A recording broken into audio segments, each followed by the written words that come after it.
Hello friends, are you struggling to get an accurate drawing before you start your watercolor painting? For many of us, the drawing part can be the scariest part about producing a painting, just getting something started that you're happy with before you even put down any paint. So today I want to show you one of the simplest and easiest and also most accurate methods to get a sketch on your paper before you start your painting. By the way, my name is Emily and here on my channel we do art tutorials, product reviews, and we discuss all things watercolor. So if that sounds good to you, hit that subscribe button right now. Alright, today I'm using a Be Creative by the Bee Paper Company watercolor journal. Today, to do the grid method, I'm going to be using watercolor pencils. There are two great reasons for using watercolor pencils to do your grid drawing. First of all, they're going to wash out when you add your paint and just blend seamlessly with your painting. Second, they're not going to leave indents and you're not going to have to erase anything. The erasing part can be a little bit tricky because you can't erase watercolor pencils, but you can wash them out. So you can always start over with water if you made a big mistake, but hopefully you won't because we're just working on one little square at a time.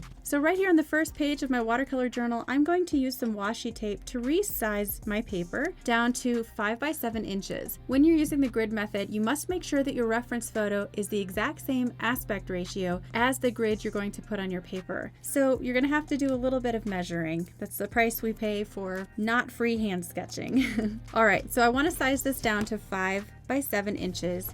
So I'm going to use 1/4 inch tape on the outer edges.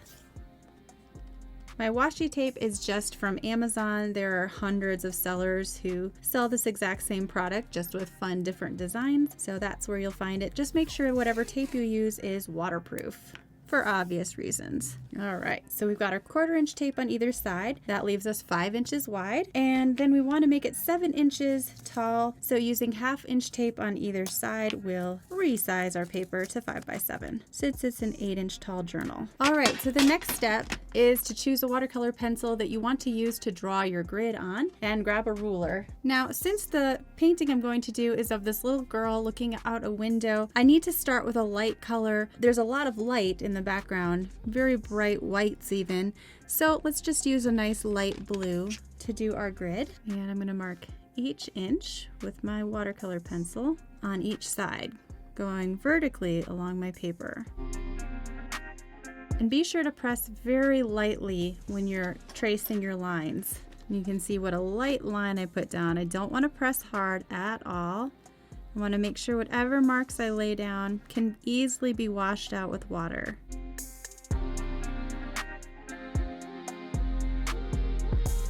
And then we'll do the same thing going vertically.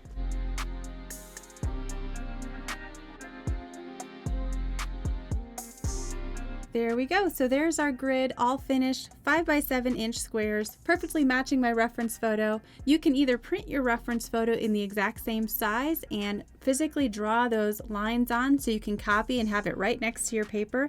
That's a great way to copy from your reference photo and create a sketch. Or I like to have mine open in Photoshop or in some computer program with the grid applied in the photo. Either way, you're going to be glancing at your photo and doing the sketch with your watercolor pencils. Now here's the fun part. You can match the color of your pencils to the color of what you're sketching and just get a head start on colors you plan on using anyway in the painting. So for example, here in the top left corner, the little girl's head, I can see her hair right here, just a little bit in that corner. And I'm going to use brown because it matches the color of her hair. You can also do the grid method on a piece of cheap printer paper, do your drawing, and then use transfer paper to transfer it to your watercolor paper. There are so many different ways to get a sketch before you start that aren't as scary as freehand sketching. All right, now if you do make a mistake, here is how you can fix it. Just take a soft watercolor brush, dip it in the water, and gently swipe over your marking.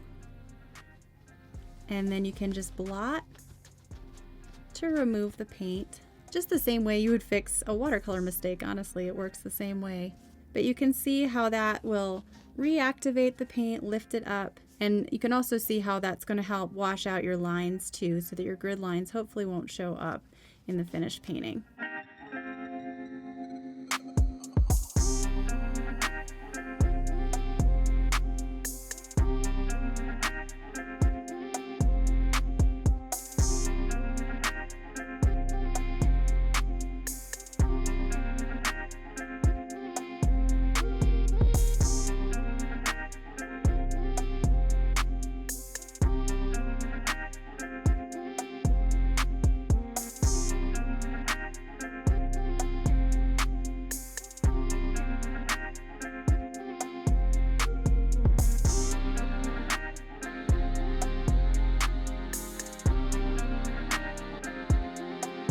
So as you can see, the watercolor pencil worked great for creating the grid drawing. We see almost no trace of it in the final painting. You can see maybe tiny little hints of it here and there, but again, the colors you choose really helps with that. If you intend on using blue in this area, use a blue watercolor pencil.